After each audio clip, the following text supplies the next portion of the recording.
Ada, sah.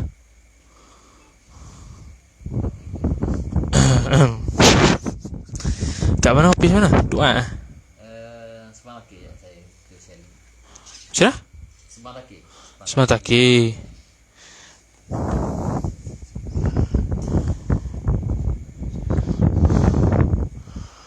Perang.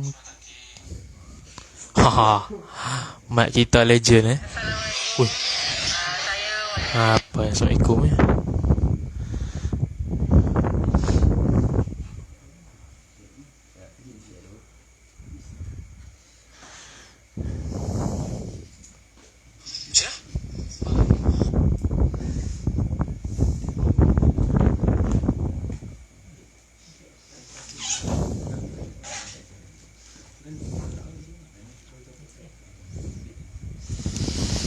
Allahumma salli ala Muhammad wa ala ali Sayyidina Muhammadin wa ala ali Sayyidina. Boleh tak ya? Bagi link tu.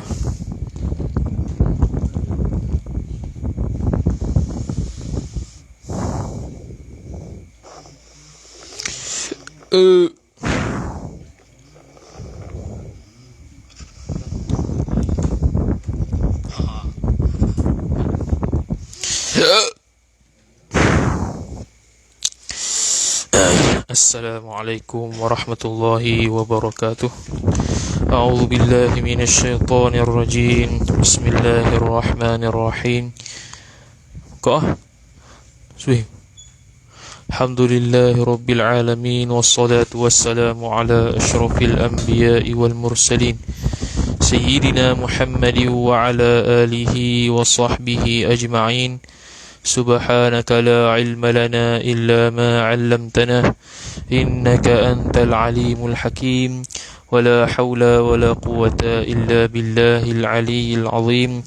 رب اشرح لي صدري ويسر لي أمري واحلل عقدة من لساني يفقه قولي وسدد لساني واهد قلبي بحق نبيك محمد صلى الله عليه وسلم. اللهم أغننا بالعلم وزينا بالحلم وأكرمنا بالتقوى وجملنا بالعافية. نوينا التعلم والتعليم والتذكر والتذكير والنفع والانتفاع والإفادة والاستفادة والحث على التمسك بكتاب الله وسنة رسوله صلى الله عليه وسلم ودعاء إلى الهدى والدلالة على الخير ابتغاء وجه الله مرضاته وقربه وثوابه سبحانه وتعالى. آمين يا رب العالمين. Alhamdulillah, syukur kita kepada Allah Subhanahu wa taala dengan taufik dan hidayah daripada Dia dapat kita memulakan pengajian kitab Pedoman Sembahyang Berjemaah karangan almarhum Tuan Guru Haji Abdul Rahman bin Haji Abdul Rahman Pondok Lubuk Tapoh di Kelantan lah. Di Kelantan masyhur lah kitab ni. Di sini ada juga orang mengajar. Cuma banyaknya kat Kelantan ada orang mengajar. Jadi kita tak erti kan nak baca kitab ni. Jadi kita ni macam biasalah. Baca kitab jauh-jauh gitu ya. Dan kita baca ni tak target lah khatam bila. Asal nak target sebelum Ramadan. Tapi tengok ni kalau hurai gitu-gitu ya, macam sayang. Kita hurai, orang panggil hurai dengan ada ibarat kitab. Bukan duk reka-reka. Nak reka-reka lain lah. Jadi insyaAllah lah kalau siapa yang tengok ni ada salah ke, tolong tegur lah. Tegur kat mana salah tu. Kalau salah lah. Kalau silap tegur, kena balik lah. Itu saja. Habis. Tak boleh banyak-banyak, masa berjalan. Jadi tengok muka depan kitab kita. Sebelum kita baca kitab kita, kita hadiahkan bacaan Fatihah kepada musannif Tuan Guru Haji Abdul Rahman Lubuk Tabah رحمه الله تعالى. الفاتحة. أعوذ بالله من الشيطان الرجيم. بسم الله الرحمن الرحيم. الحمد لله رب العالمين الرحمن الرحيم مالك يوم الدين إياك نعبد وإياك نستعين اهدنا الصراط المستقيم صراط الذين أنعمت عليهم غير المغضوب عليهم ولا الضالين آمين. Ke depan sekali, inilah risalah pedoman sembahyang berjemaah. Inilah jadi panggil isim isyarah ni dia ada dua lah. Inilah ni al-ma'hud fi dhihn, kalau dia tak buat lagi. Benda ma'hud fi dhihn, benda yang dalam kepala otak dah. Tu ini. Ataupun dia dah buat dulu, kemudian dia kata ini. Tu secara hissi lah. Asalnya isi isyarah ni untuk hissi lah, untuk benda yang dah ada, kemudian kita tunjuk. Tu tak ada apa tu. Inilah risalah pedoman sembahyang berjemaah. Jadi bila kata risalah ni, dia tak tebal lah. Memang tak tebal pun. Tapi berbisa. Tu. Inilah risalah pedoman. Pedoman dengan makna petunjuk sembahyang berjemaah. Pedoman dengan makna petunjuk sembahyang berjemaah. Ni penting mengaji kita ni. Mengaji kita ni penting kerana untuk mengesahkan sembahyang berjemaah. Kadang-kadang sembahyang jemaah tu boleh batal dengan sebab kita tak buat satu benda tu. Kalau kita sembahyang seorang-seorang, senanglah benda yang batalkan sembahyang hak yang kita makruf belajar tu. Bila sembahyang berjemaah ni dia tambah pula.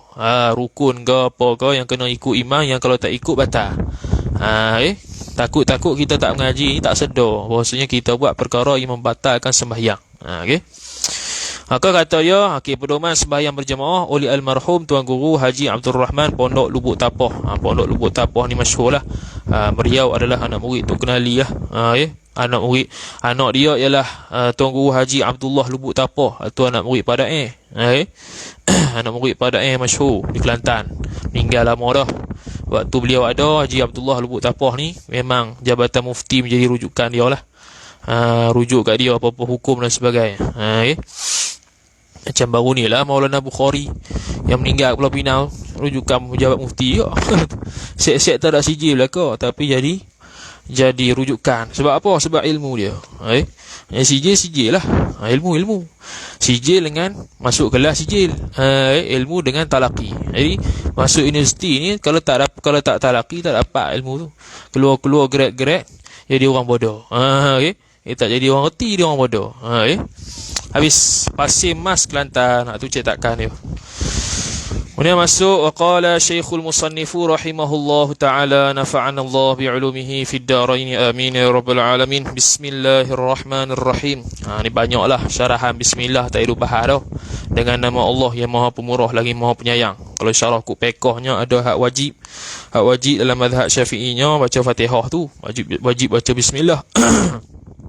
Kalau hak sunat tu amrun zibalin, perkara yang ada kepentingan dalam syarak. Kalau perkara yang lekeh-lekeh macam sapu sampah, angkat sampah, benda yang lekeh-lekeh, hak tu tak sunat baca bismillah. Tu kalau makruh pula, makruh yang zati. Kalau makruh pula, makruh yang zati. Contohnya kalau ulama buatnya ialah kita melihat faras isteri contohnya. Tu dengan bismillahirrahmanirrahim, hukum dia makruh. Kalau haram li dhatihi, hukum dia haram baca bismillah. Contoh berzina, haram li dhatihi. Baca bismillahirrahmanirrahim, dia pun tusuk, hukum dia haram. Tu. Habis alhamdulillahi rabbil alamin, puji. Tu sekali dia terjemah kot. Tak ada. Alhamdulillahi rabbil alamin ay alhamdu mustahiqqun lillahi, bermula puji-puji itu mustahak ia puji bagi Tuhan. Tu puji pun tak payah urai banyak. Puji cukup kita kata ada 4 tu. Puji qadim bagi qadim. Puji qadim bagi qadim dengan makna puji Allah Ta'ala kepada Allah Ta'ala. Yang kedua, puji qadim kepada hadis. Allah Ta'ala puji kepada makhluk, seperti mana puji para nabi dan rasul. Tu ma'ruf dah, boleh cari Al-Quran sendirilah.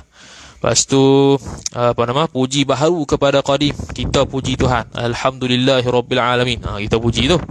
ataupun puji baharu kepada baharu. Nampak tu, kita puji sesama kita. Tu pun makruh dah. Kita tak payah ni. Bukan surat pertama ni coy-coy. Masuk bukan surat kedua baru pecah pala. Tu. Rabbil alamin. Alhamdu kira mubtada tu. Kalau ikut kaedah nahwu dia mubtada. Lillahi ta'alluq satu mahzuf khabar. Taqdiruhu mustahiqqun lillah. Rabbil alamin, Tuhan tu sekalian alam. Allah Ta'ala tu Tuhan sekalian alam. Rabbil alamin. Alamina tak ada bahas juga. Alam iaitu ma siwallahi, benda selain Tuhan. Wassalatu wassalamu, dan bermula selawat dan salam itu ala ay nazilani, turun kedua-duanya selawat dan salam. Selawat pun tak ada bahas. As-salah minallah rahmah, as-salah minal malaikah, selawat daripada Allah itu rahmat, selawat daripada para malaikat istighfar, selawat daripada makhluk selain malaikat itu doa. Ada ulama bagi dua sahaja, selawat daripada Allah rahmat, selawat daripada makhluk doa. Sebab istighfar pun doa juga. Istaghfara yastaghfiru istighfaran wa huwa mustaghfirun wa dhaka mustaghfarun lit-talabi, doa juga untuk talab. Tu titik. Ala sayyidina, turun kedua-duanya tadi atas penghulu kami. Siapa? Muhammadin. Tu badal dia, itu Nabi Muhammad sallallahu alaihi wasallam. Batu wa alihi ay wassalatu wassalamu nazilani ala alihi. Selawat dan salam itu juga turun kedua-duanya atas keluarganya, keluarga Nabi sallallahu alaihi wasallam. Wa sahbihi, dan sahabatnya, sahabat Nabi sallallahu alaihi wasallam, ajma'ina, kesemuanya. Tak ada sikit pun yang terkecuali. Amma ba'du, ni faslul khitab. Khilaf ulama banyaklah siapa yang yang pertama kali cakap. Selalu kita dengarnya yang pertama kali cakap ialah Nabi Daud alaihi salam. Kalau kita tengok syarah-syarah Isaruji, banyak lagi lah nama-nama lain. Kita tak dobit lah itu. Nanti kita dobit lain lah. Kita pun yang buat dobit ni yang saya bagi dalam grup tu, asalnya tak mau bagi pun. Asalnya nak suruh tulis lagi. Tapi tengok macam lambat hari, susah pula lagi. Kita bagi jadi nanti muka surat satu ni kalau saya rajin saya buat balik lah. Bismillah tu macam mana syarah dia, alhamdulillah. Kita bagi balik lah lepas tu. InsyaAllah ringkas-ringkas muka surat satu ni. Adapun kemudian daripada itu, kemudian daripada mana? Daripada basmalah, hamdalah, salawat dan salam. Itu tu kembali kepada empat tu. Tu dia panggil cara mengaji macam tu. Tu dia panggil a'id dhamir. Dhamir tu itu kembali kepada basmalah, hamdalah, salawat dan salam. Pas pada tu, maka tatkala melihat hamba, yakni melihat oleh hamba akan setengah saudara-saudara hamba, yakni saudara-saudara hamba tulis fiddin, pada agama. Saudara seagama lah, bukan saudara family, bukan. Tu dia tengok saudara-saudara hamba yang seagama tu, yang sifat saudara, yang menunaikan sembahyang, berjamaah. Sembahyang berjamaah. Sembahyang ma'ruf lah, sembahyang pun aqwalun wa af'alun ila akhirih itu. Perkataan-perkataan, perbuatan yang diawali dengan takbir dan diakhiri dengan salam. Tu istilah lah. Kalau bahasa as-salah tu dengan makna doa. Berjamaah sekurang-kurangnya dua. Ni kita kongsi tobik lah. Tobu pun urai gitu-gitu ya. Kita kena cari ni ya. Sekurang-kurang dua orang lah. Iaitu seorang imam, seorang makmum. Baru sah jadi berjemaah. Nanti detailnya nantilah. Berjemaah pada setengah-setengah tempat. Dia tengok, musannif tengok setengah-setengah tempat orang-orang Islam ni semayang. Hal keadaan saudara-saudara hamba tadi meninggal, mereka itu saudara-saudara hamba meninggal akan adab-adab. Meninggal apa? Meninggal adab-adab. Adab-adab baginya, bagi sembahyang berjemaah. Satu. Tu adab-adab bagi sembahyang jemaah. Yang mana mungkin adab-adab yang dia tengok ni boleh mencacatkan sembahyang dan boleh membatalkan sembahyang. Alang-alang dia tengok adab dia masalah, dia buat sekali lah benda-benda yang berkait dengan sembahyang jemaah. Maka ni dia panggil masalah kajian. Kalau tesis masalah kajian lah. Masalahnya orang sembahyang tak betul.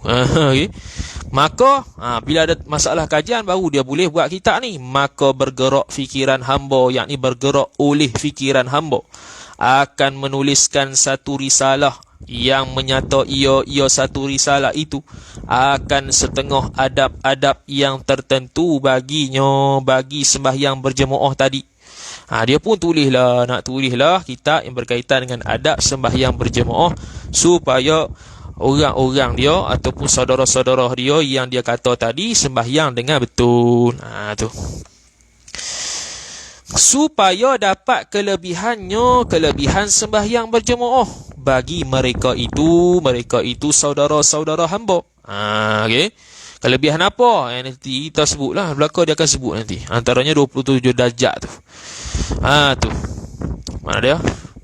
Sebagai dapat kelebihan sembahyang berjemaah bagi mereka itu saudara-saudara hamba.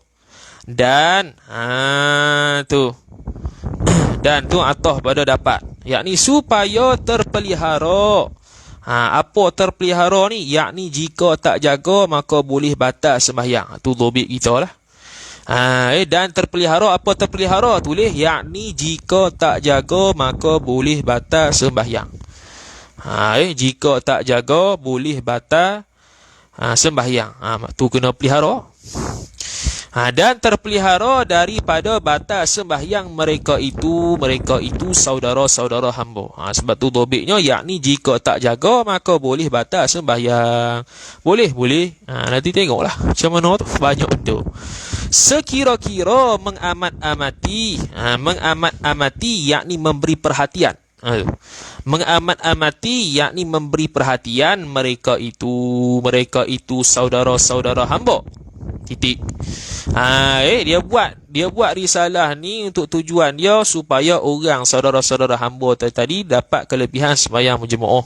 Lagi pula dapat memeliharakan daripada batal sembahyang. Sekira-kira mana boleh dapat elok batal sembahyang dan dapat kelebihan sembahyang jemaah? Bila mereka amat-amati, iaitu mereka beri perhatian, dengan makna belajarlah.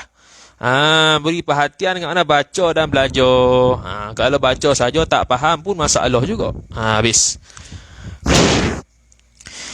Ramai betul. Biasalah ramai awal. Kita dah biasa dah. Awal-awal 400 pun boleh. Habis. Dan hamba susunkan di dalam risalah ini 3 fasa. 3 fasa tu. Dan 1 khatimah, 1 penutup. Jadi ada 4 lah. 3 fasa, 1 penutup. Apa dia fasa tu? Nanti. Okay. Dan akan Allah Ta'ala jua. Ni kalau bahasa Arab, Allahu as'alu. Allah as'alu. Dia panggil at-taqdimu ma haqqahu at-ta'khiru yufidul hasra. Mendahulukan benda yang patut duduk belakang, tu memberi faedah hasar, batas. Dia saja, Allah saja, tak lain. Okay. Itu akan Allah Ta'ala jua, yakni saja. Jua dengan makna saja. Akan Allah Ta'ala saja, tak ada dah hak lain. Tu dia panggil Allah as'alu. Tu dia panggil at-taqdimu ma haqqahu at-ta'khiru yufidul hasra. Benda yang patut duduk depan, benda patut duduk belakang tapi kita ke depankan, dipanggil memberi faedah hasar, batasan. Dan akan Allah Ta'ala jua, yakni saja hamba pohonkan bahawa memberi manfaat ia Allah dengan ini risalah. Risalah yang kita pegang lah. Bagi manfaat bagi hamba sendiri, itu pertama. Semua buat kitab untuk dia sendirilah pertama. Beramal dengan firman Quran, qu anfusakum wa ahlikum nara. Jagalah diri kamu, kemudian keluarga kamu daripada neraka. Ini kena jaga diri sendiri dulu, baru orang lain. Kalau diri sendiri tak terjaga, macam mana nak jaga orang lain? Tu dia punya konsep dia. Nak jaga anak bini, jaga kita dulu, baru kita jaga anak bini. Jaga anak bini saja kita masuk neraka. Kita tak mengaji, nak bini mengaji. Pelik tu. Kemudian kata musannif rahimahullahu ta'ala, bagi hamba sendiri, dan bagi atah berkata bagi hamba sendiri, yakni risalah ini risalah juga bagi sekalian pembacanya. Pembaca ini risalah. Pembaca risalah, pembaca dengan makna masuk sekali yang mengajar, yang belajar, yang Yang lain lah. Tu. Titik. Dan bahawa menjadi ia Allah akan ini risalah ikhlas semata-mata. Ikhlas bahasa Arab. Akhlasa yukhlisu ikhlasan wa huwa mukhlisun wa dhaka mukhlasun. Tu af'ala yuf'ilu if'alan wa huwa muf'ilun wa dhaka muf'alun. Tu ikhlas masdar. Kalau terjemuh bahasa Melayu, suci murni bahasa dulu. Ada kitab yang tulis suci murni. Tu memang bahasa dulu sungguh. Kalau dia kata ikhlas ni maksudnya dah dipermelayukan. Kalau ikut bahasa Melayu sungguhnya suci murni. Ikhlas ni suci murni. Suci tulus ikhlas, tulus. Habis semata-mata menuntut keridaan Allah. Dia buat ni. Semata-mata menuntut keridaan Allah. Untuk manfaat umat. Dia tengok serabut umat duk sembahyang jemaah, sembahyang rajin, ngaji tak mampu. Ingat kiamat tapi nak sedia tak mau. Tu. Semua nak kiamat dah ni. Tu kita buat iklan. Ni persediaan kiamat. Apa dia? Mengaji kitab pedoman sembahyang jemaah. Pelik sikit. Orang patutnya sedia kiamat, dia baca kitab kiamat, kita baca kitab bekor. Tu. Dah nak sedia kiamat, sembahyang tak betul, tak sah, jenuh juga. Saya kat kiamat nak balik ke dunia. Sebab apa? Aku sembahyang tak betul dulu. Salah juga. Semata-mata menuntut keridaan Allah. Kerana apa? Tu ilat bagi kata minta. Kerana bahawasanya ia Allah. Nya tu tak ada rujuk apa tu. Dia panggil dhamirul hali wasya'an. Kerana bahawasanya ia Allah itu sangat kuasa atas tiap-tiap suatu tu ilat. Tu dia panggil ilat lah. Kalau dalam kitab Arab dia akan tulis annahu. Kalau baca innahu, dia istinaf, dia start ayat balik.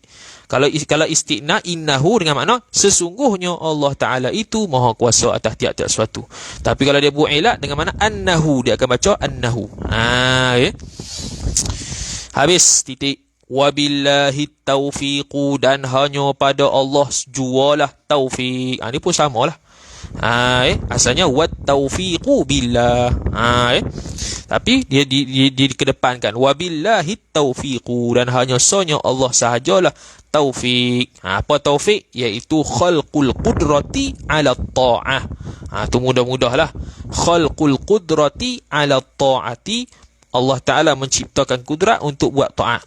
Kalau mengaji Hak Syarqawi tu dia ada khilaf lah. Bagi juri ke, kita tak payah duk bahas lah situ tu. Kita bahas lain kali, kita tulis lain kali. Tak ada nak tulis hak semua satu ni. Bahasanya memang tak mau kongsi topik pun. Tu. Wabillahi taufiqu li ahsani tariqin, bagi sebaik-baik jalan. Kalau orang mengaji kaedah ahsani tariqin, dia panggil idhafat sifat kepada mausuf. Li tariqin ahsana, jalan yang terlebih baik.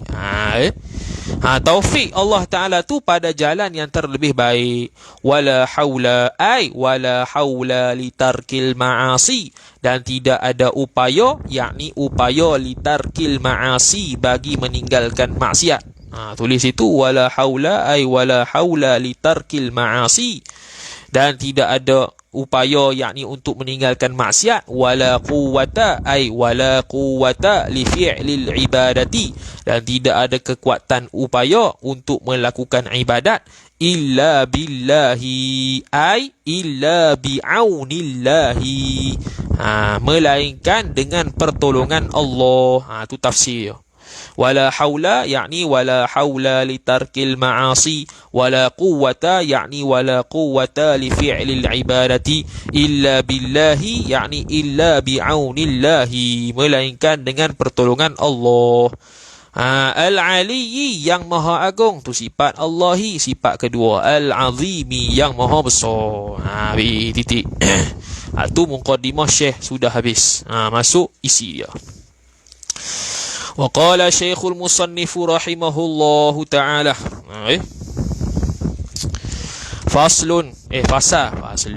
Fasa yang pertama pada menyatakan, dia kata tadi 3 fasa 1 khatimah. Ni fasa pertama.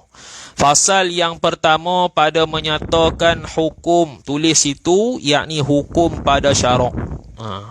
Bab hukum ni ada 3. Hukum akal, hukum syarak, hukum adat. Di sini hukum, yakni hukum pada syarak. Fasal yang pertama pada menyatakan hukum, yakni hukum pada syarak, yakni hukum sembahyang jemaah. Dan kelebihan sembahyang berjemaah. Tulis sikit pada kelebihannya itu, yakni tujuannya untuk beramal. Tahu kelebihan sembahyang jemaah buat apa? Tujuan dia untuk beramal. Tulis itu, tujuan dia untuk beramal. Dan disyarakkan, apa disyarakkan? Yakni diperintahkan. Disyarakkan yakni diperintahkan sembahyang berjemaah. Dan diperintahkan sembahyang berjemaah kemudian daripada berpindah Nabi sallallahu alaihi wasallam ke Madinah. Berpindah yakni berhijrah tu lah. Okay. Jadi fasa pertama ni untuk menyatakan hukum dia, apa hukum sembahyang jemaah. Yang kedua kelebihannya. Dan disyarakkan sembahyang. Tu dah masuk tu. Titik kelebihannya tu titik, lepas tu masuk dah. Dan disyarak tadi sejarah bila mula sembahyang jemaah tu.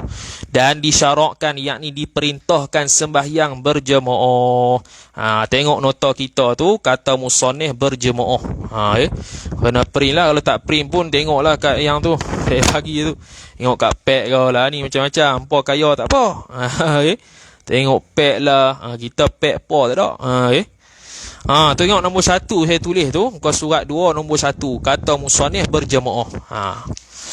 Yakni berjemaah tu apa? Yakni sembahyang berjemaah fardu 5 waktu selain Jumaat. Ni kalau saya tak bagi, mampus nak kena tulis.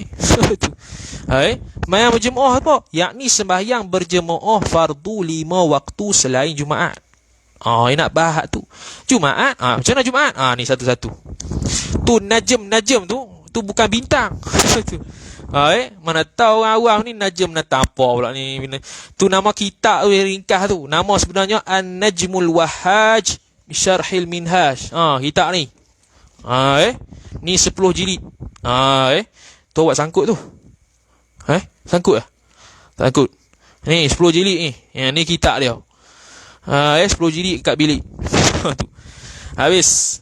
Apa dia? An-Najmul Wahhaj Bisyarhil Minhaj karangan Al-Allamah Ad-Damiri rahimahullahu ta'ala.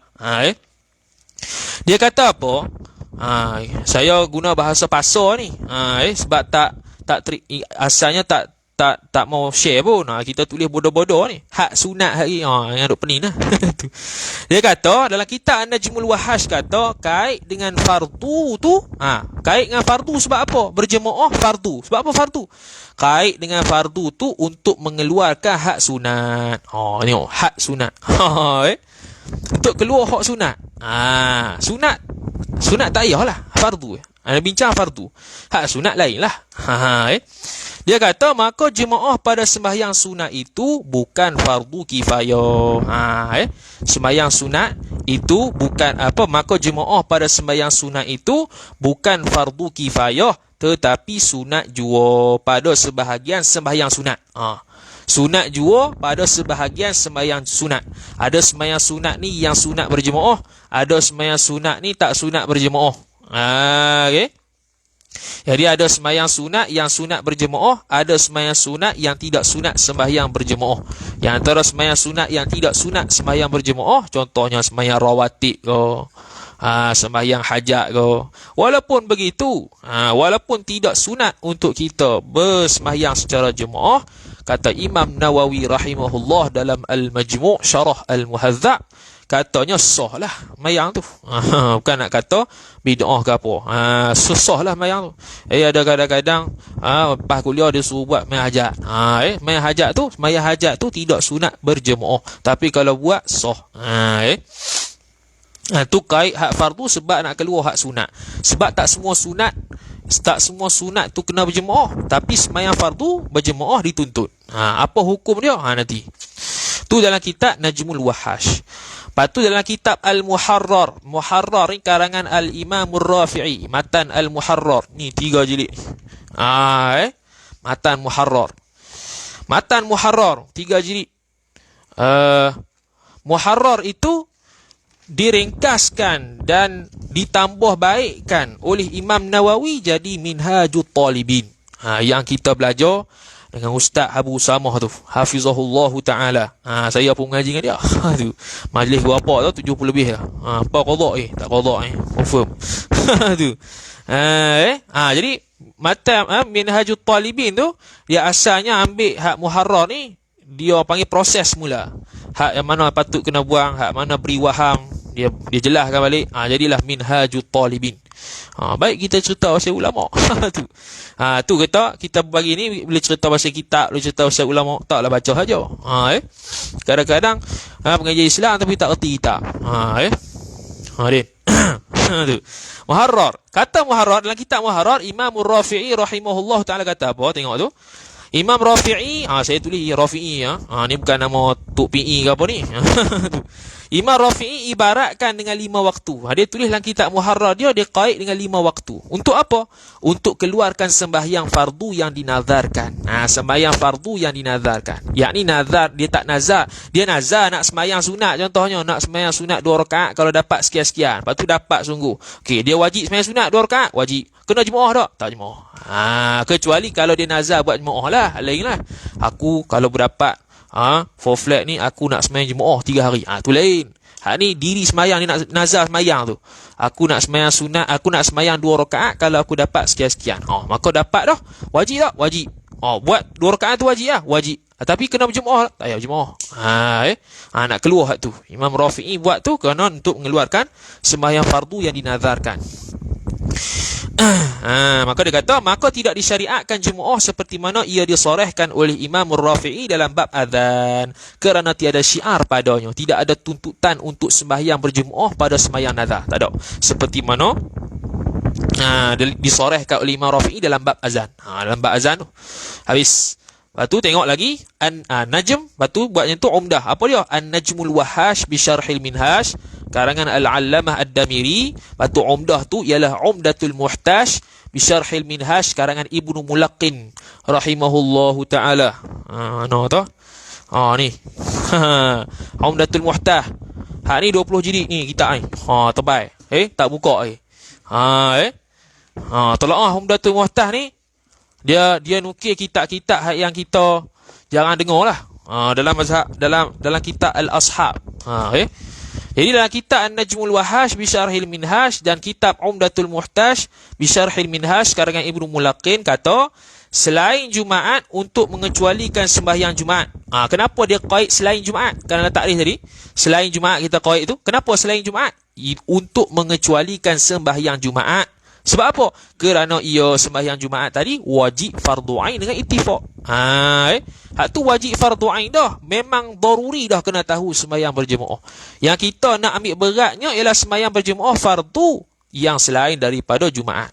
Kerana hak tu yang ghalib setiap hari buat. Kalau Jumaat seminggu sekali. Lagi pula ittifaq, hak tu fardu. Kalau sembahyang Jumaah 5 waktu, hak tu khilaf yang sekali kita akan tengok. Habis. Patu Al-Bayan, ni kitab Al-Bayan karangan Ibnu Sabbagh rahimahullahu taala. Dan dinukilkan juga dalam Umdatul Muhtaj bi Syarhil Minhaj. Dia kata, Ibnu Sabbagh mengatakan sebahagian ashab, bila kata ashab ni ashabus Syafi'iyah. Bukan sahabat. Kalau kitab-kitab Indonesia, kalau tuan-tuan beli, dia tulis sahabat Syafi'i. Bukan. Jangan buat macam tu. Ashab tu dia punya istilah. Ashabus Syafi'iyah.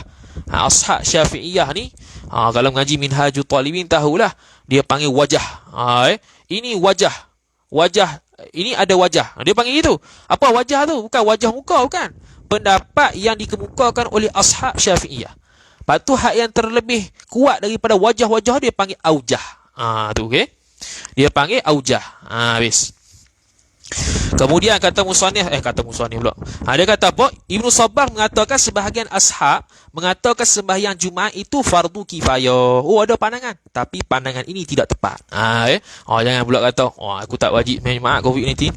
Apa? Aku pegang fardu kifayah. Jangan duk merepek. Tu aku dah sebut itu, pandangan ini tidak tepat. Habis. Tu topik nombor 1. Topik nombor 2 yang kita dah baca tadi, berpindah ke Madinah. Berpindah Nabi SAW ke Madinah. Tu tulis Najm tu dengan mana An-Najmul Wahash bi Syarhil Minhaj karangan Syekh Ad-Damiri rahimahullahu taala sebut, Nabi SAW sembahyang di Mekah 13 tahun di Mekah. Sembahyang di Mekah 13 tahun di Mekah. Tu pengulangan tu padam lah tu. Tanpa berjemaah. Kerana sahabat dikerahkan untuk sembahyang di rumah masing-masing. Kerana masa tu Nabi SAW 13 tahun bersibuk untuk berdakwah untuk akidah sahaja. Akidah masa tu masih lagi belum berkembang luas ataupun masih belum mantap. Maka Nabi SAW berfokuskan di Mekah tu berkenaan dengan akidah sahaja. Lepas tu nanti bila pergi ke Madinah barulah ada sembahyang jemaah secara terbuka. Tu. Dalam kitab An-Najmul Wahash juga kata Nabi mendirikan sembahyang secara berjemaah di Madinah dan istiqamah padanya. Dia panggil muwadhabah. Tu bahasa usul fiqh lah. Sebab sunat dalam usul fiqh dalam kitab Al-Wajiz fi usul al-fiqhi karangan Dr. Abdul Karim Zaidan yang budak-budak Iniza jadi silibus usul fiqh tu yang tak baca tu dia kata sunat tu ada 3. Sunat yang muakkadah, sunat yang biasa-biasa, sunat yang jibiliyah.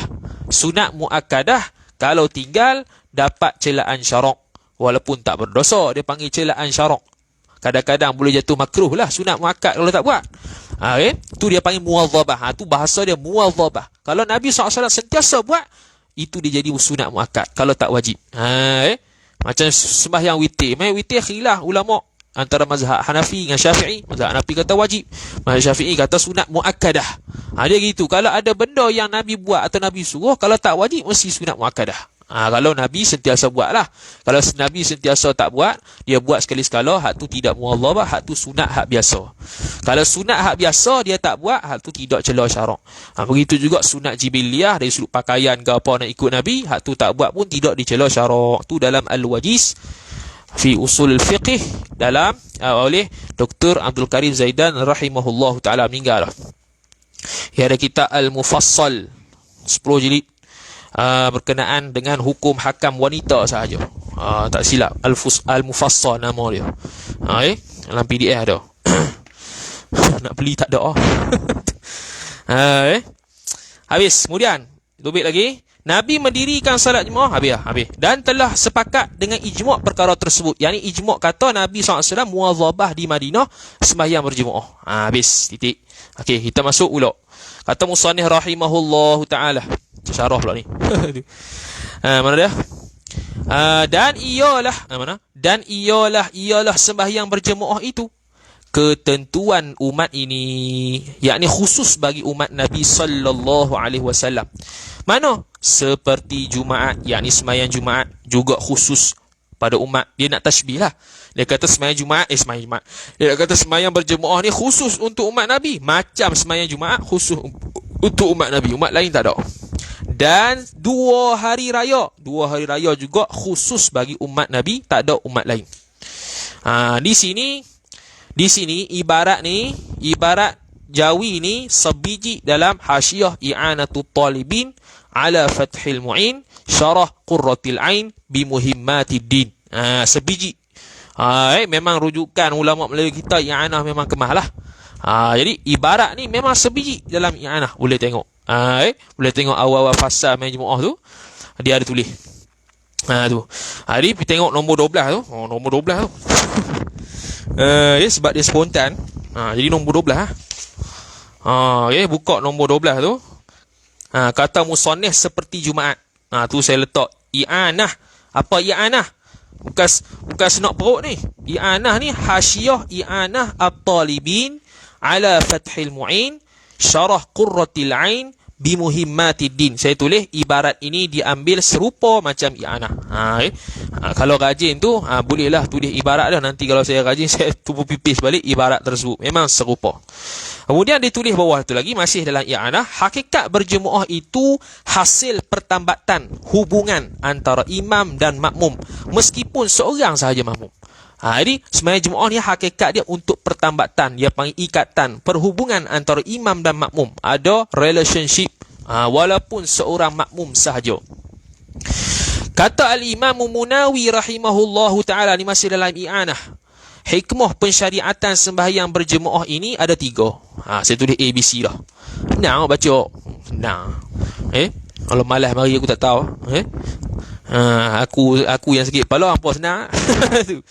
Yang pertama, untuk membina kasih sayang antara sesama orang-orang yang sembahyang. Dia panggil ulfah. Dalam kitab yang anak ulfah. Ulfah kasih sayang lah. Erat hubungan lah. Gitu. Oleh sebab itu, dituntut laksanakan sembahyang jemaah di beberapa tempat dalam satu balad. Satu balad ni, sehari kalau dia dalam kitab ni, dia kata kampung besar. Ni kaedah lah. Kitab Jawi bila sebut kampung besar, namanya balad. Balad ni negeri lah. Kalau kampung kecil, dia panggil qaryah dalam bahasa Arab. Tu gilah kitab-kitab Jawi mana-mana. Kalau dia kata kampung kecil, maknanya qaryah. Kampung besar, namanya balad. Balad ni negeri lah. Tempat yang besar. Jadi dia kata, di beberapa tempat dalam satu balad. Sehari dia akan sebut juga. Allah.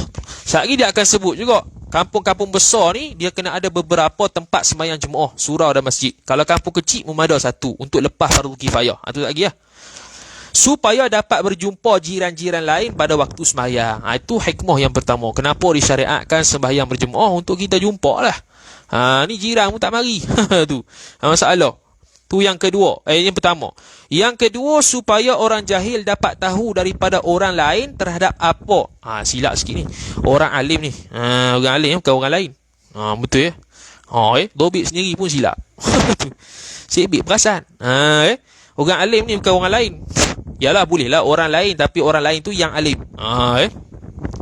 Supaya orang jahil dapat tahu daripada orang alim terhadap apa yang dia jahil dalam sembahyang. Betul weh, sembahyang tak betul. Sembahyang kena ulang balik. Kawan tu pun tak main dah sembahyang. Buat apa? Bab merajuk dengan kita. Din. Tu Din dengan Din. Sebut nama hang hari ni.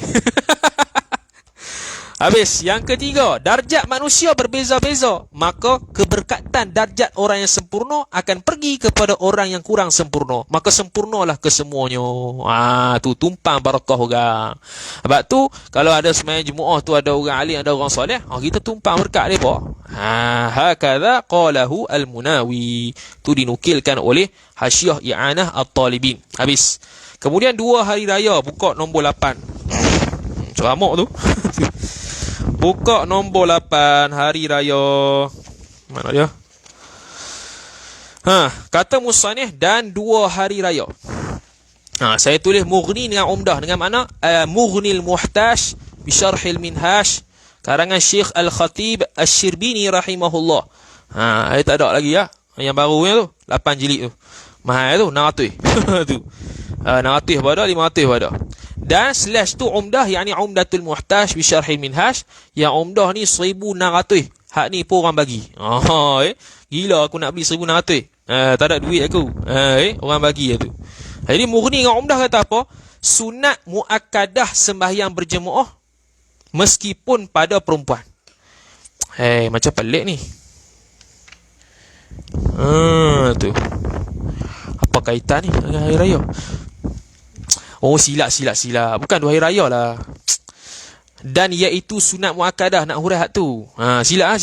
Jadi kena padam tu. Bukan dan 2 hari raya. Tulis itu kata musannif tu, dan iaitu sunat muakkadah. Silap.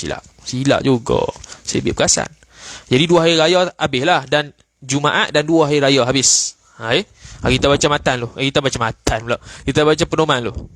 Kata musannif rahimahullahu ta'ala, dan iaitu sembahyang berjemaah tu sunat muakkadah. Sunat muakkadah tu di sisi Rafi'i, yakni Imam Rafi'i. Tulis di sini. Ini saya tak tulis kat dalam kertas. Ini ibarat dalam Minhajut Talibin. Wa Umdatul Muftin, karangan Imam Nawawi rahimahullahu ta'ala. Baru baca tobik balik. Tu. Silap tu. Nampak pelik tu. Mana pula sunat muakkadah. Okey, baca balik tobik tu. Yang nombor 8 tu tukar, kata musannif, dan iaitu sunat muakkadah, bukan dan 2 hari raya. Okey, dalam kitab Mughnil Muhtaj bi Syarhil Minhaj dan Umdatul Muhtaj bi Syarhil Minhaj, dia kata sunat muakkadah sembahyang berjemaah ni, sembahyang jemaah 5 fardu ni, meskipun pada perempuan, dia buat ghayah. Dia buat ghayah. Kitab lain tak sebut, Tuhfah tak sebut, Nihayah tak sebut, Mughni sebut. Dia buat ghayah, kata menurut pandangan Syekh Khatib Syirbini dan Umdah kita ni, Ibnu Mulaqin rahimahumallahu ta'ala, dia kata sembahyang jemaah yang 5 fardu, yang 5 waktu ni sunat juga bagi perempuan, sunat muakkadah juga. Tapi pandangan itu pandangan yang tidak muktamad lah. Sekali disebut juga. Ini disebut juga dalam nota ni. Okey, tengok Qadhi Husain. Kata Qadhi Husain rahimahullahu taala. Qadhi Husain ni bila itlaq qadhi lah, bila itlaq al-qadhi dalam kitab fiqh, yakni Qadhi Husain. Dia kata tidak disunatkan perempuan sembahyang berjemaah seperti mana tak disunatkan perempuan azan. Tak disunatkan. Okey. Imam Qadhi Husain kata gitu, patut ada orang i'tirad. Ada ulama i'tirad. Pandangan yang mengatakan sunat muakkadah i'tirad. Tengok Umdah tu. Umdah dengan mana? Umdatul Muhtaj bi Syarhil Minhaj. Karangan Ibnu Mulaqqin rahimahullahu taala, dia kata pandangan yang mengatakan sunat jawab, yakni pandangan ulama yang mengatakan perempuan ni sunat muakkadah juga sembahyang Jumaat, sembahyang berjemaah ni, jawab kata ia berbeza. Beza tak boleh kiyah dengan azan. Tak boleh kiyah dengan azan sebab apa? Kerana azan itu mengangkatkan suara. Apabila tak ada kaitan mengangkat suara, maka luputlah maksud hukumnya, iaitu tidak sunat. Perempuan tidak sunat untuk azan. Bahkan boleh jadi haram pula dalam kitab I'anatul Talibin dan Mughnil Muhtaj. Dia kata haram, tak boleh sebab itu mengangkatkan suara. Okey, sunat tak? Tak disunat lah. Okey. Pandangan Mughni yang kata sunat muakkadah juga bagi perempuan sembahyang Jumaat, dia kata, dia balas jawapan kata, hak tu bab azan tu lain. Bab azan ni angkat suara. Jadi bila tak ada angkat suara, hilang hukum tidak sunat. Jadi dalam sembahyang Jumaat bukan angkat suara. Okey. Jadi tetap sunat juga sebab bukan angkat suara pun Jumaat ni. Main Jumaat dia sembahyang lah dengan orang lelaki depan imam tu. Kecuali kalau sembahyang sama-sama perempuan lah, tu lain. Senyap je. Tak ada duk angkat suara. Dia jawab gitu. Dan memang sehari pun akan tulis juga dalam rubik ni, pendapat muktamad pun tidak disunatkan untuk perempuan ni sembahyang Jumaat, tidak disunatkan. Nanti adalah itu dalam kitab Minhajul Talibin pun ada sebut. Habis, masuk balik. Habis dah nombor 8 tu. Jadi iaitu sunat muakkadah di sisi Rafi'i. Jadi sunat muakkad. Jadi kita sunat muakkad lah. Yang ni sunat muakkad ni bagi lelaki saja. Tu okey. Sunat muakkad. Okey. Sunat muakkadah. Tulis sikit sunat muakkadah di sini, sunat muakkadah aini. Ya, ada sunat, ada dua, sunat kifai, sunat kifayah, sunat aini. Sunat kifai, sunat aini, ni sunat aini. Kena pada atas batang hidung setiap orang. Okey. Mana tadi? Di sisi rafi. Okey, habis. Kata qil. Qil ni qala ba'dul ulama. Kata sebahagian ulama. Kata qil ni kata sebahagian ulama. Mana? Sunat kifayah. Sunat kifayah dengan makna ramai-ramai itu, kalau seorang dua yang pergi sembahyang Jumaat dah gugur dah tuntutan sunat pada seluruh orang. Tu sunat kifayah. Nak tahunya macam contoh korban lah. Korban setiap tahun mari korban, setiap keluarga tu sunat kifayah buat korban. Tak wajib. Tu dalam mazhab Syafi'i tak wajib, tapi sunat kifayah. Dengan makna kalau dalam keluarga tu seorang tu buat korban, okey, selesai tuntutan sunat yang lain pada orang lain. Tu sunat kifayah. Kalau sunat aini atas diri sendiri, maksudnya kalau seorang tu buat untuk lepas dia seorang, bukan lepas untuk orang lain. Macam fardu kifayah lah, buat seorang lepas hak semua. Sunat kifayah pun sama, buat seorang lepas semua sunat-sunat pada orang lain. Tu satu, habis. Kemudian kata qil, ayat ni kata sebahagian ulama lagi. Fardu ain. Fardu ain. Tengok nombor 3, fardu ain. Kata musannif qil fardu ain. Kata musannif qil fardu ain. Najm tu dengan mana? An-Najmul Wahash. Dalam kitab An-Najmul Wahash bi Syarhil Minhaj karangan Asy-Syaikh Al-Allamah Ad-Damiri rahimahullahu taala, katanya Imam Ibnu Khuzaimah, saya tulis kurungan, Imam Ibnu Khuzaimah ni sebut dalam Sahih Ibnu Khuzaimah, dan Ibnu Munzir, Ibnul Munzir, za bukan za, kan tulis zai pula, za Ibnul Munzir. Ingat ada komen apa, terkejut aku. Ibnul Munzir tu sebut dalam Al-Awsat. Dan Abu Thur ni dinukilkan oleh Imam Nawawi dalam Majmu' Syarah Al-Muhadzab. Tiga-tiga ni mengambil pendapat ini, yakni mengambil pendapat fardu ain. Mereka tiga ni mengambil pendapat kata sembahyang Jumaat ni fardu ain. Dahsyat tu. Sembahyang Jumaat ni fardu ain. Makna kalau tak buat berdosa. Nombor 2. Poin nombor 2 dalam Najmul Wahash lagi, ilahnya kerana zahir. Sebab apa pendapat dia kata fardu ain? Ilah dia kerana zahir daripada himmah kesungguhan Nabi sallallahu alaihi wasallam dengan membakar segala rumah-rumah orang-orang yang tidak sembahyang berjemaah. Ada hadis lah. Cek ni lah hadis tu. Tak payah saya tak bawa lafaz dia lah. Cek ni hadis tu, hadis yang menunjukkan Rasulullah ambil kayu bakar, nak bakar orang-orang yang semayang yang tak semayang jemaah, rumah-rumah orang yang tak semayang jemaah. Kitab hadis tu dalam kitab Bulughul Maram, susunan Ibnu Hajar Al-Asqalani rahimahullahu taala. Lepas tu dia tulis nombor poin ketiga, atas pandangan fardu khilaf ulama. Atas pandangan fardu ni koma, tak ada koma tu. Atas pandangan fardu ain ni khilaf ulama pula. Adakah syarat sah sembahyang atau tidak? Sembahyang jemaah ni syarat sah sembahyang ke tidak? Okey, kata fardu ain. Okey, fardu ain. Okey, berdosa lah kalau tinggal. Dah kalau tak buat sembahyang jemaah tu, dia buat sembahyang sendiri, sah ke tidak? Khilaf ulama. Pandangan asah bukan syarat sah sembahyang. Makna sah sembahyang tapi berdosa. Itu pandangan fardu ain lah. Lepas tu saya tulis Ar-Rawdah tu dengan makna Rawdatut Talibin wa Umdatul Muftin, karangan Imam Nawawi rahimahullahu taala. Pendapat kitab Rawdah ni tempat yang ketiga. Tempat yang ketiga daripada qaul Imam Nawawi yang paling mu'tamad. Yang pertama At-Tahqiq, satu jilid saja, dia sampai bab musafir, lepas tu dia dah meninggal. Lepas tu kitab yang kedua paling mu'tamad Al-Majmu' Syarhul Muhadzab. Itu pun tak habis juga, disambung oleh Imam Subki dan lain-lain, dia pun meninggal. Tu kitab yang ketiga Rawdatut Talibin. Hak ni habis dia syarah. Okey.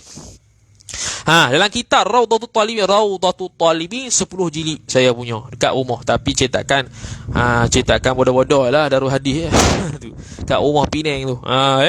Dekat almari tu. Tuntutan sembahyang jemaah yang sangat-sangat muakkad menurut tertib ialah subuh, isyak dan asar.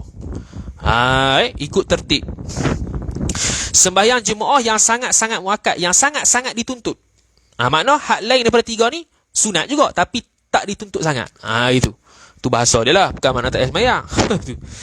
Sangat-sangat muakkad menurut tertib. Yang pertama subuh sangat-sangat muakkad. Lepas tu kedua isyak sangat-sangat muakkad selepas subuh, kemudian asar. Hak lain tu sunat juga tapi tak kuat seperti mana ni. Lepas tu dia tulis pula dalam Kifayah Ibnu Rif'ah. Nama penuhnya Kifayatun Nabi Syarah At-Tanbih, karangan Ibnu Rif'ah, Al-Imam Ibnu Rif'ah rahimahullahu taala.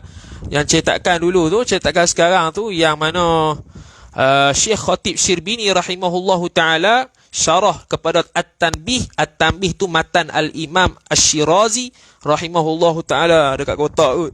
Ada orang bagi kat tu. Mana tahu? Tu atas tu. An-Najmu Tsaqib ke? An-Najmu Tsaqib. Tak tahu, ikut tu. An-Najmu Tsaqib tu. Ni Kifayatun Nabi Syarah At-Tanbih oleh Imam Ibnu Rif'ah. Dia kata sembahyang Jumaat subuh terlebih sangat-sangat dituntut berjemaah. Ni lagi detail lah. Sembahyang Jumaat subuh ni lagi kemah lagi. Sebab payah, lagi pula panjang pula tu Imam baca. Tu. Din, baca panjang dia kat Masjid Nizar ni. Gila dia ni.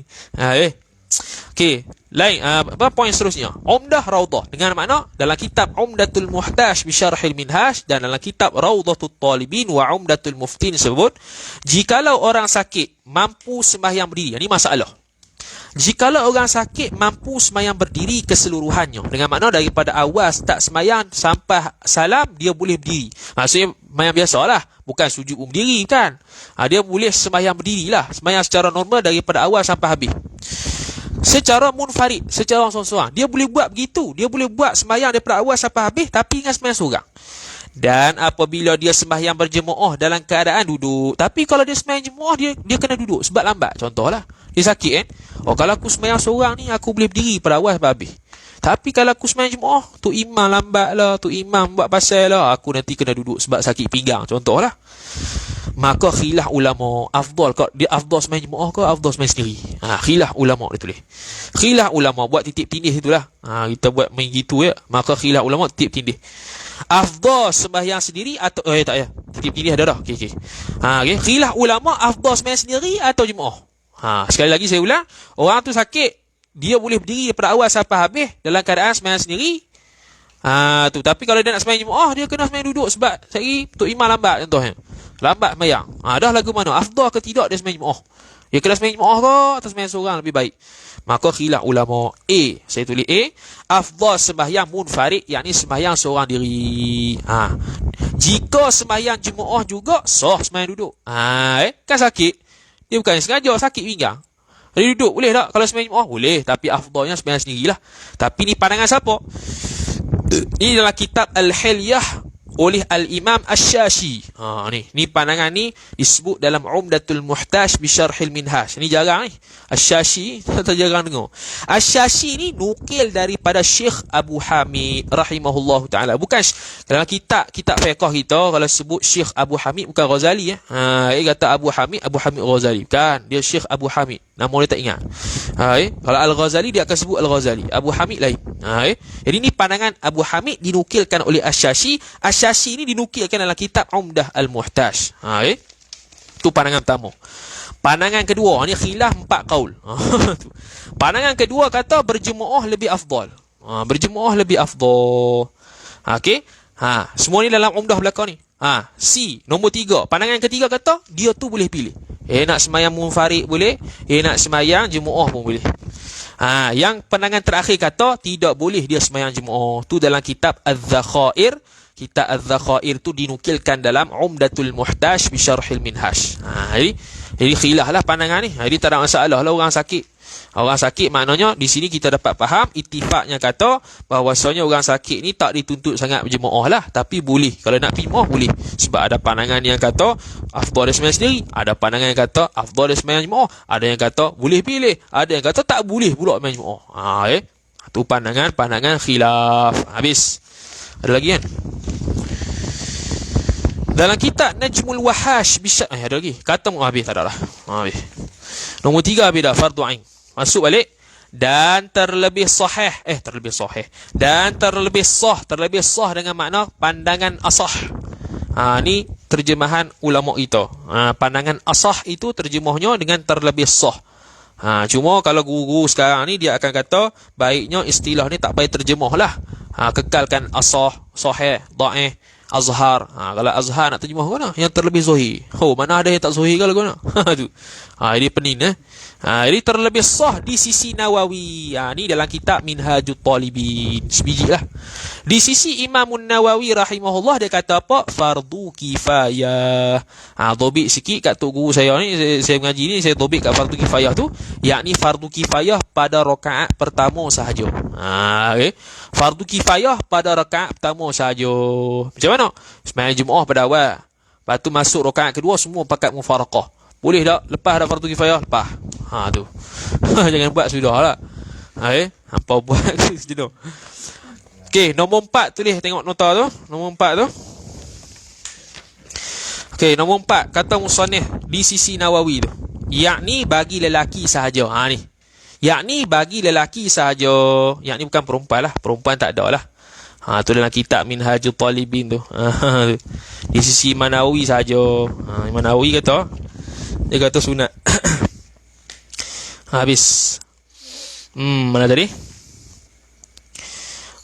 Di sisi Imam Nawawi kata sunat. Sunat tu bagi lelaki sahaja. Itu pandangan asah lah. Ada dalam kitab Minhajul Talibin, boleh lah. Tengok tu kitab Minhajul Talibin tu.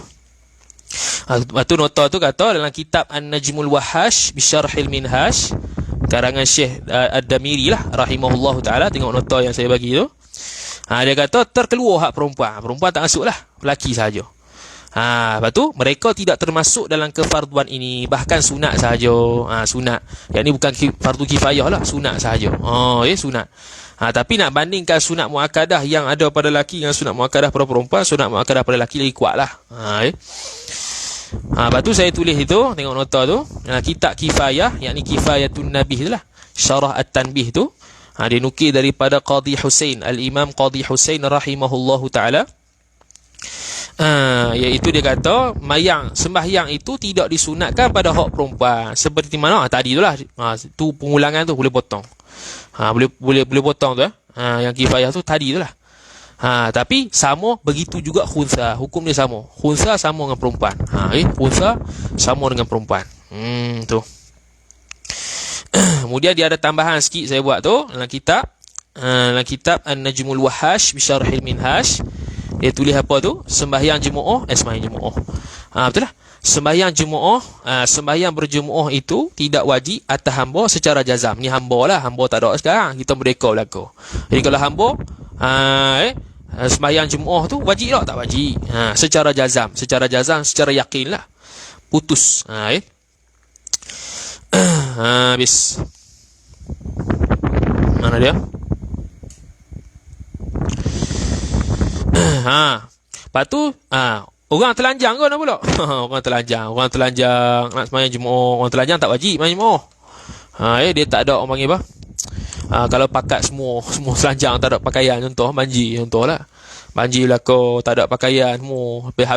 Habis banjir tak ada siapa tolong. Contohlah ni. Semua tak ada pakaian belaka. Wajib tak pergi sembahyang masjid surau terlepas tuntutan, tak ada tuntutan. Tapi kalau nak sembahyang boleh tak? Boleh. Tapi ada cara dia lah. Ada sembahyang cara dia. Tak boleh nak tengok punggung orang lebih kurang, tak boleh. Tu dia ada cara sembahyang dia. Dia tu imam dia dengan makmum dia tu lebih kurang ya. Tu imam tu depan sikit je. Depan sikit je. Adalah cara dia. Saya tak ingat kot cara sembahyang telanjang kau tu. Kena tengok balik. Nampak kelakar dah, tapi tu ada hukum dia. Mana tadi? Khilaf. Pendapat pertama kata sembahyang jemaah tuntut tak? Pendapat pertama kata dituntut juga. Ini disahihkan oleh Imam Rafi'i. Imam Nawawi pula kata tuntutan jemaah dan tuntutan sembahyang seorang-seorang munfarid pada hak mereka serupa saja. Tak ada lebih. Habis tu. Tu. Habis. Kemudian tu. Kemudianlah kitab At-Tahqiq tu. Tengok. Kitab At-Tahqiq. Tahqiq ni kitab yang muktamad dalam Imam Nawawi hak paling muktamad lah, hak paling first. Tapi dia sembahyang musafir. Dekat sembahyang musafir. Tu meninggal dah, tak dan. Tapi bahasa dia mudah lah. Tahqiqul Maqam. Tahqiqul Maqam lain. Tak qadha lagi. Lepas tu Majmu' Syarah Muhazab lah dan Rawdah. Ni semua dinukil dalam Najmul Wahash belakang ni. Tuntutan ini dikecuali, tuntutan berjemaah ni. Tuntutan berjemaah ni dikecualikan bagi orang musafir. Orang musafir kecualikan. Tapi ada juga dinaskan juga seperti mana orang-orang bermukim. Ada juga pandangan yang kata sama je dengan orang bermukim musafir ni. Ada yang kata tidak sama, orang musafir ni tak dituntut jemaah sebab dia uzur dengan musafir tu. Dengan makna kalau nak sembahyang seorang tak ada masalah lah. Lepas tu lagi ketentuan fardu ni, ketentuan fardu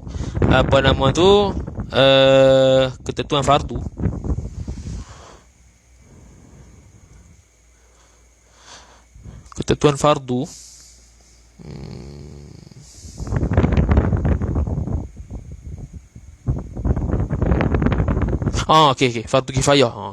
Dia tak mari pula. Ketentuan fardu ini fardu kifayah. Ingat fardu ain kejut aku. Ketentuan fardu ini fardu kifayah ni tak ada beza antara ahli qaryah qura biasa dengan ahli badui. Badui ni hak pindah randah lah. Pindah randah ni kena tuntut sembahyang jemaah juga. Sembahyang jemaah juga.